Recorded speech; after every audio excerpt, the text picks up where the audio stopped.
Les avant-gardes de l'armée américaine entrent au Mexique. Nous avons parlé avec vous de qui sera le prochain sur la liste des invasions à l'époque de Trump 47. Bien sûr, ils ont d'abord bombardé l'Iran et maintenant ils ont amené la flotte près de l'Iran. Et pour que vous le sachiez, un deuxième groupe aéronaval s'y dirige, un est déjà en ligne d'invasion. Un groupe aéronaval, c'est une force de frappe absolument mortelle. Le suivant était au Venezuela. Nous connaissons tous le dictateur enlevé. La garde composée des forces spéciales cubaines a été éliminée. La troisième devait apparemment être Cuba elle-même, mais les actions des cartels, en particulier les opérations du cartel de Sinaloa. Ils possèdent de nombreux soi-disant territoires à proximité de la frontière des États-Unis d'Amérique, et c'est là qu'ils ont installé leurs drones. En général, il y a beaucoup de choses installées là-bas, et il semble qu'il ait fait en sorte que nous décidions de laisser Cuba tranquille pour un temps. Je dirais cela et aussi de changer notre emploi du temps. Ils appellent cela le calendrier de nettoyage de l'hémisphère occidental, et d'autres l'appellent le calendrier des actions illégales des États-Unis d'Amérique, illégales du point de vue des lois de l'Organisation des Nations Unies, bien sûr, que tout le monde enfreint sans se gêner, parce que la loi c'est la loi. S'il n'est pas soutenu par la force, il vaut moins que l'encre avec laquelle il est écrit, disons-le ainsi. Il y a 2 jours, nous avons fermé l'espace aérien au-dessus d'El Paso. C'est la frontière, la zone frontalière entre les États-Unis et le Canada, et nous avons détruit des drones qui volaient prendre vers les États-Unis. Nous avons fait atterrir tous les avions civils, détourné ceux qui se dirigeaient de ce côté, et empêché quiconque de décoller du territoire adjacent à notre frontière. De notre côté, cependant, peu de gens se sont calmés. Ils avaient l'habitude de ne rencontrer aucune résistance à leurs actions, que ce soit à la frontière ou sur le territoire du Mexique. En fait, d'ailleurs, que pensez-vous de nos commandos qui, en ce moment, entrent sur le territoire d'un État souverain? Ils sont là pour nous. Ce n'est pas comme si le Mexique nous avait attaqués. C'est vrai qu'ils permettaient l'importation de drogue depuis leur territoire, et que des prostituées mineures étaient ramenées chez nous. Ils ont laissé passer environ 300 000 enfants en 4 ans de mandat de Biden. Au moins 300 000 enfants. Cela pourrait être bien plus, car ils pouvaient en venir avec leurs parents, mais 300 000 enfants seuls ont été amenés et confiés à des inconnus. Nous ignorons à qui, mais c'est notre problème interne. Plus de la moitié de ces enfants ont déjà été retrouvés, certains malheureusement déjà décédés. Comme nous le soupçonnons, Sinaloa et d'autres cartels tuaient facilement ceux qui résistaient dans. Mais c'est l'État du Mexique, ils font ce qu'ils veulent. Le Mexique lui-même, comme je l'ai déjà dit, ne nous a pas attaqués mais n'a rien fait, non plus à ce sujet. Même si nous avons demandé plusieurs fois, les gars, ils nous disaient que ce n'était pas leur problème, et nous leur disions que nous étions prêts à venir avec eux. Au fait, vous, mesdames et messieurs, qu'en pensez-vous ? Et puisque nous en parlons, même si nous nous sommes un peu éloignés du sujet principal, je dirais que lorsque vous mettez des likes, cela aide la chaîne à se développer. Et bien sûr, quand vous vous abonnez et que vous appuyez sur la cloche, c'est bon pour la chaîne et c'est aussi bon pour vous. Parce que vous recevez une notification quand quelque chose de nouveau et d'intéressant sort. Vous pouvez voir de quoi il s'agit et ensuite, disons, décider d'ouvrir ou non, de regarder ou non. Mais au moins, vous êtes au courant. Donc pour rester informé, il faut s'abonner et cliquer sur ce fameux truc qu'on appelle la cloche. Après les extraordinaires, donc des événements au Mexique, des événements extraordinaires, absolument extraordinaires au Mexique. Je vais vous raconter une autre histoire absolument incroyable sur les élections aux États-Unis et sur la grande victoire de Donald Trump. Et je pense que vous serez très très heureux. Nous saluons l'autorisation du Sénat mexicain pour la tenue de ces exercices navals conjoints, ce qui était un objectif clé de notre délégation bipartite au Mexique le week-end dernier. Ces exercices favoriseront la coopération entre nos 2 pays et renforceront notre capacité à intercepter les cargaisons illégales en mer, notamment les navires chinois transportant des précurseurs pour fabriquer des drogues. Il est essentiel de stopper ce poison avant qu'il n'arrive au port où les cartels le traitent. Ce mot, vous savez, est interdit sur YouTube. Ils le font passer vers le nord via les réseaux de drogue, rendant le suivi et la saisie bien plus difficiles. La direction du Mexique a peur des cartels, et c'est naturel. Ils tuent des politiciens, les abattent, les assassinent, torturent leurs familles, traquent les officiers, les policiers et militaires et éliminent immédiatement ceux qui veulent autoriser l'entrée des troupes américaines au Mexique.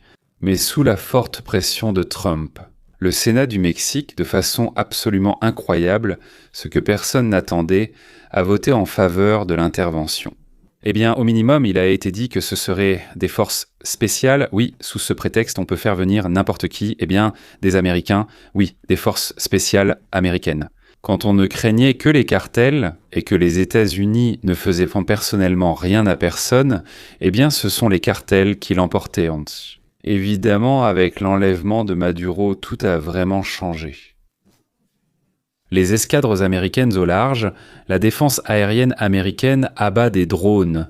Des cartels souverains pénètrent facilement dans les citadelles d'autres pays, je parle du Venezuela. Oui, en violant les frontières souveraines des États-Unis. C'est aussi devenu effrayant surtout pour ceux qui dirigent le Mexique. Et maintenant, il faut choisir entre la vengeance des cartels et une frappe des États-Unis. Et le Sénat mexicain a décidé que Trump était plus effrayant que les cartels. Je ne sais pas comment il a réussi cela.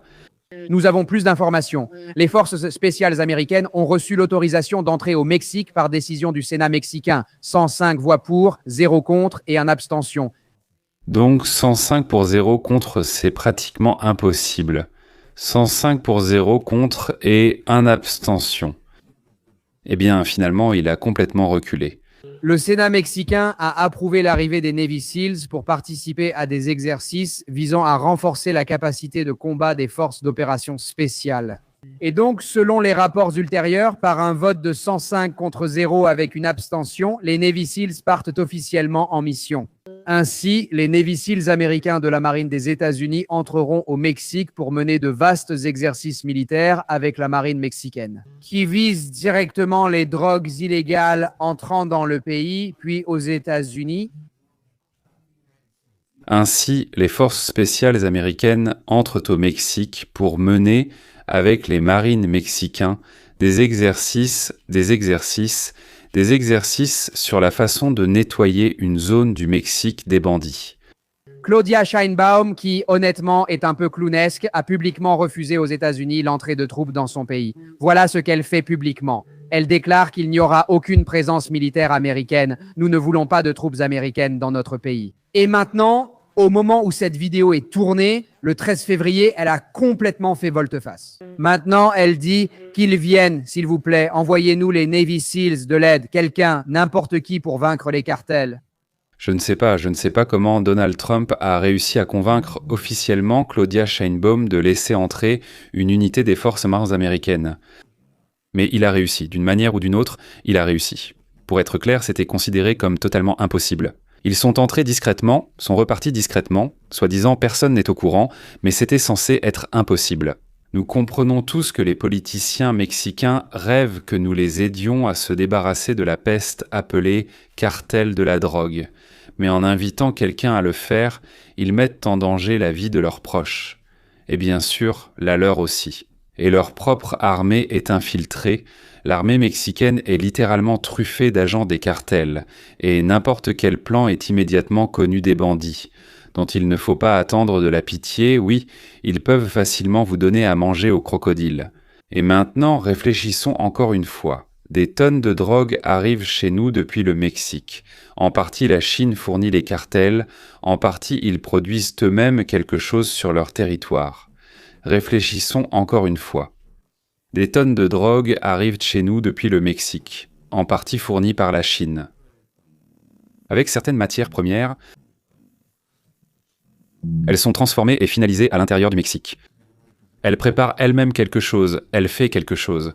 Et à la frontière, ils tuent facilement ceux qui les gênent, ils enlèvent facilement les policiers qui essaient de résister.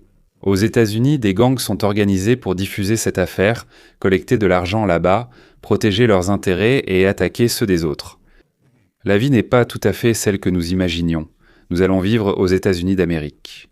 Des centaines de milliers de jeunes Américains tombent dans ces pièges et meurent. Les gangsters se cachent sous la protection du Mexique. Et là-bas, eh bien, on ne peut pas les atteindre. Si on agit officiellement, si on agit selon la loi, là-bas ils sont protégés par les lois internationales. Et l'armée, et le Mexique bien sûr, qui est aussi un État souverain, le Mexique lui-même ne peut rien faire contre eux et ne fait rien. Chez nous, de plus en plus de gens meurent.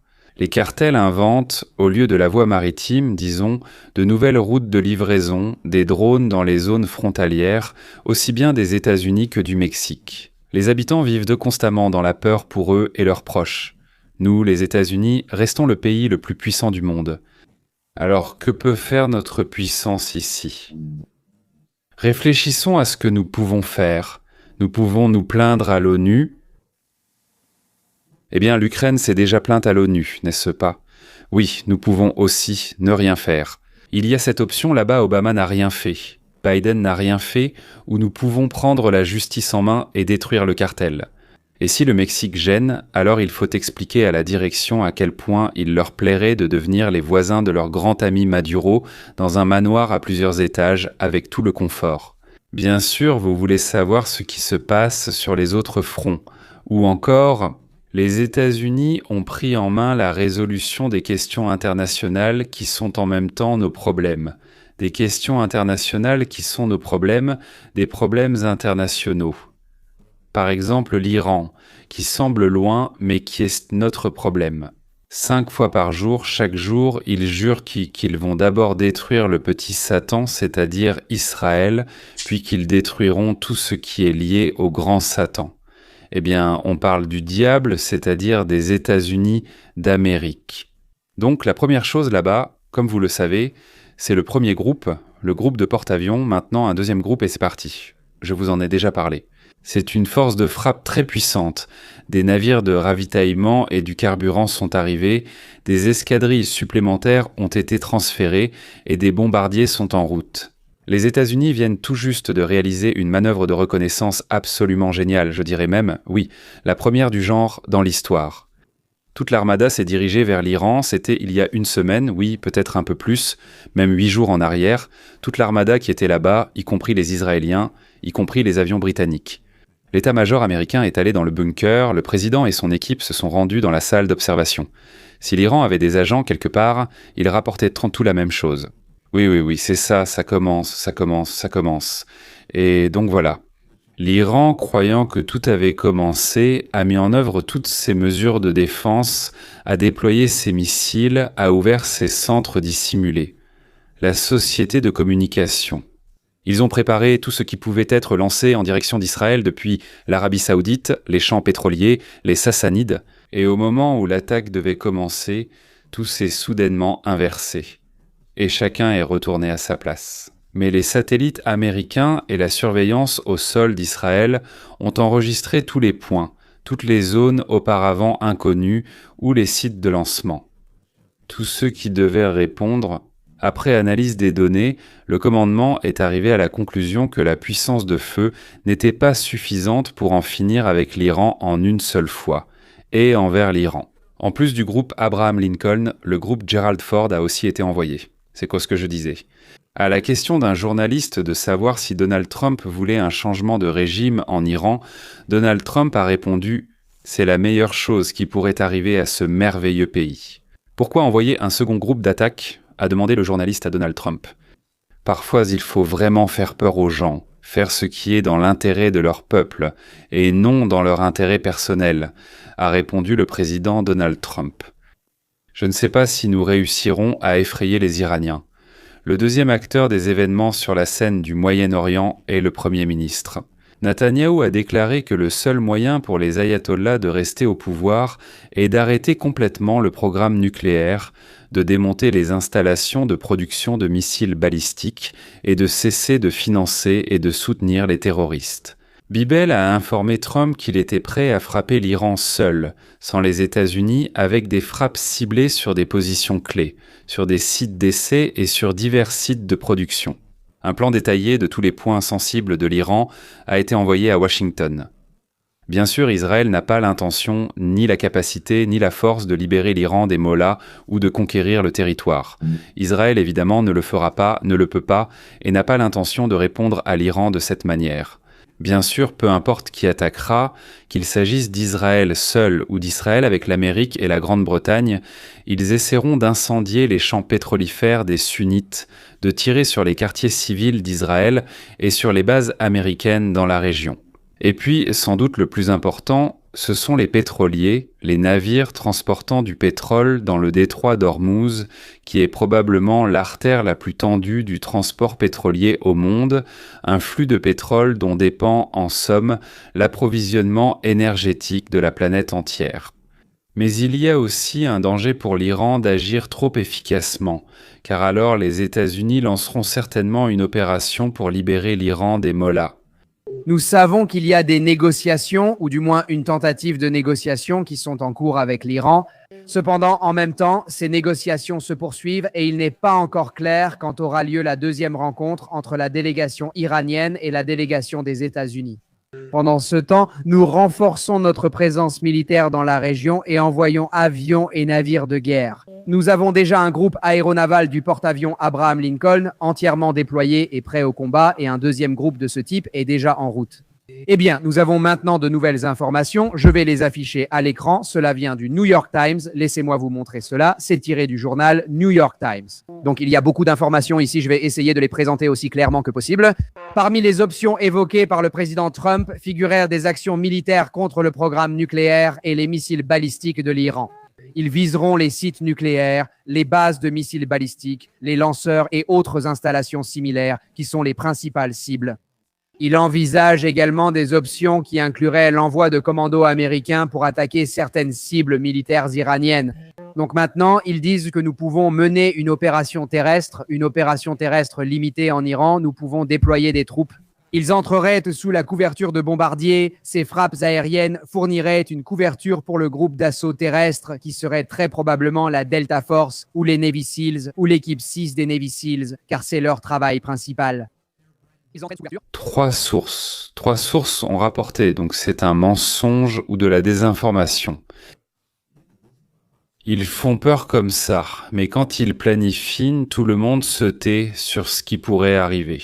Mais peut-être qu'en annonçant que nous enverrons nos hommes voler l'ayatollah seulement quand les missiles seront lancés, en réalité nous les enverrons discrètement dans de vieux pick-up cabossés. Comme Daesh l'a fait, où le Hamas accompagné de Mossad et d'opposants iraniens directement là où il cache l'ayatollah. Et puis nous le sauverons de quelque chose, il faut le sauver de la colère du peuple. Il doit prier en silence, seul pendant de nombreuses années, pour expier ses péchés. Ou alors nous ferons exploser les téléphones de tous les commandants, ou nous couperons la communication entre tous les bunkers et le commandement du corps des gardiens. Je ne sais pas, je manque d'imagination. J'ai atteint le grade élevé de caporal et je n'ai pas eu le temps de commencer à diriger des opérations pour renverser le pouvoir iranien. Au fait, les bombardiers à long rayon d'action ont été placés en état d'alerte. Selon moi, le numéro 2, comme on l'appelle, ce n'est pas encore dormir habillé dans l'avion, mais on s'en approche. Voici ce que disent les Israéliens. Nous vivons actuellement une période folle au Moyen-Orient, où il y a à peine un mois, une attaque a été annulée. Nous ne savons pas à quel point cela s'est fait à la dernière minute, mais c'était très urgent. Et il y a quelques jours à peine, le Premier ministre Netanyahou s'est presque immédiatement rendu à Washington et a rencontré le président Trump. Habituellement, ils sortent avec des fanfares et annoncent. Mais là, il est juste entré dans le bâtiment. Rien n'a filtré de cette rencontre, aucune déclaration ni communiqué, sauf Trump affirmant que tout s'est bien passé, ce qui ne lui ressemble pas. Bonne négociation. Oui, bonne. Le Pentagone déclare ensuite « La rencontre s'est bien déroulée. Nous envoyons aussi un autre groupe aéronaval au Moyen-Orient. » Rappelez-vous, j'ai dit que sur la base de l'analyse de la réponse de l'Iran, une prétendue attaque, une carte de la localisation des moyens de défense et d'attaque iraniens avait été établie et transmise au Pentagone. Ce n'est pas le cas. Nous avons actuellement la plus grande concentration de troupes au Moyen-Orient. Plusieurs personnes m'ont dit qu'en termes d'armement, c'est le plus grand déploiement depuis la première invasion de l'Irak. Pas en effectifs humains, car c'était une invasion terrestre.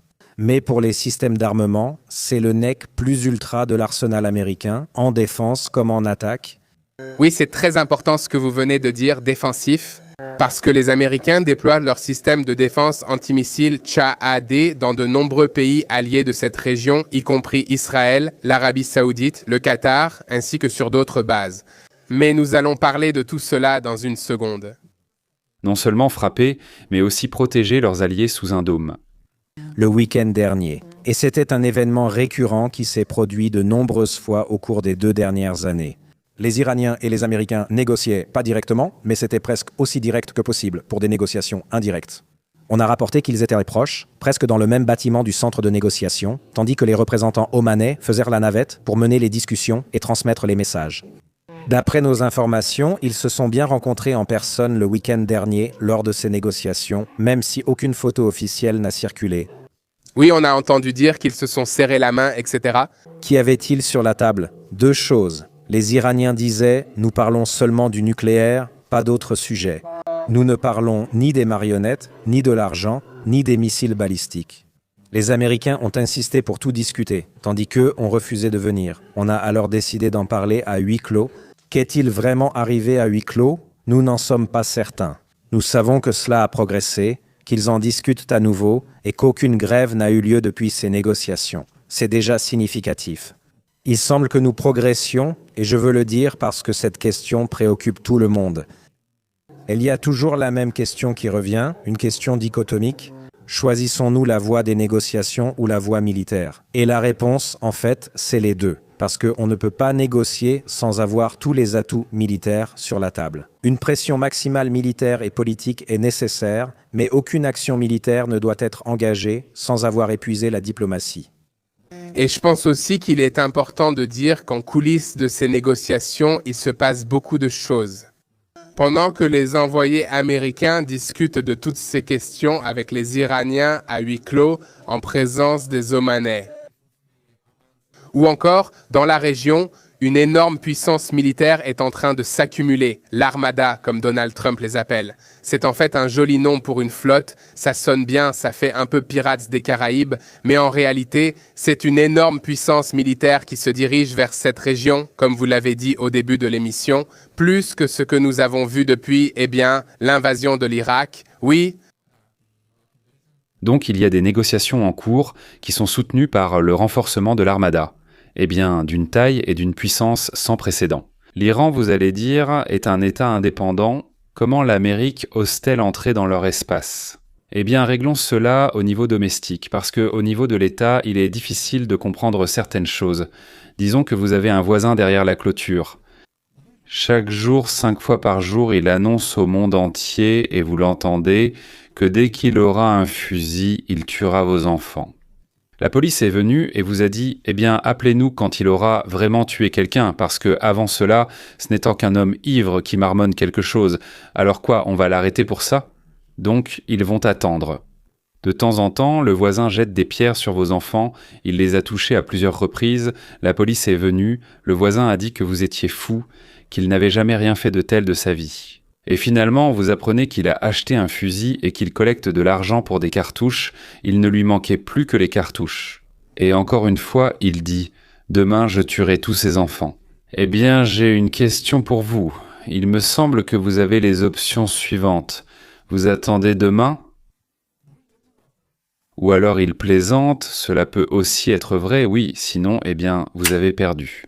Deuxièmement, vous fuyez et cachez votre famille, vos enfants. Troisièmement, vous essayez d'arrêter votre voisin par tous les moyens, j'insiste, par tous les moyens. Par tous les moyens, vous incendiez sa maison, je ne sais pas, vous l'accrochez par une côte à un crochet, vous le cachez dans la cave et vous fermez à clé, puis vous jetez la clé. Vous faites tout ce qui est possible pour vous débarrasser de lui et du danger. Je tiens à souligner que, peut-être, il n'avait même pas l'intention de tuer vos enfants.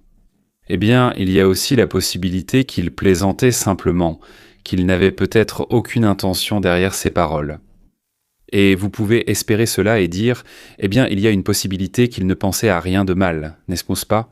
Oui, du genre, il dira « Haha, j'ai plaisanté pendant 20 ans d'affilée, hahaha, et ça ne vous faisait pas rire?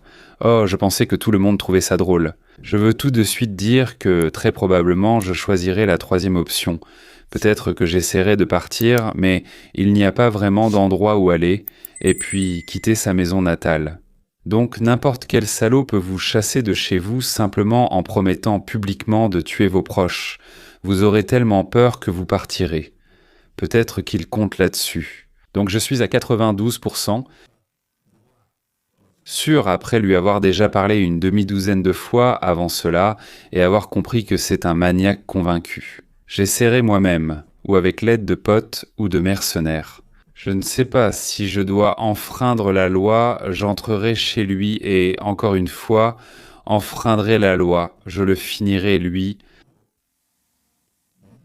Le misérable, comme on dit, je mettrai fin à sa vie misérable pour qu'il ne souffre plus. Je comprends que c'est une grave violation de la loi, mais encore une fois, quelle autre option avez-vous? Il y en a? À mon avis, pas beaucoup. La vie de mes enfants, c'est ce que je pense, c'est mon avis, d'autres ne le pensent peut-être pas, mais la vie de mes enfants, de mon point de vue, est bien plus importante et précieuse que la sienne. Je m'excuse profondément si j'ai peiné quelqu'un par mon choix. Et vous alors? Vous, mesdames et messieurs, qu'auriez-vous fait? Et en conséquence, qu'auriez-vous fait à la place des États-Unis et d'Israël? Vous auriez espéré quoi? Et si l'Iran plaisantait, et s'il disait « Haha, j'ai plaisanté pendant 20 ans », ou bien tout de même, pour vous, eh bien vous voulez quand même attendre cette petite vérification, savoir s'il plaisantait ou non, c'est tout, au revoir.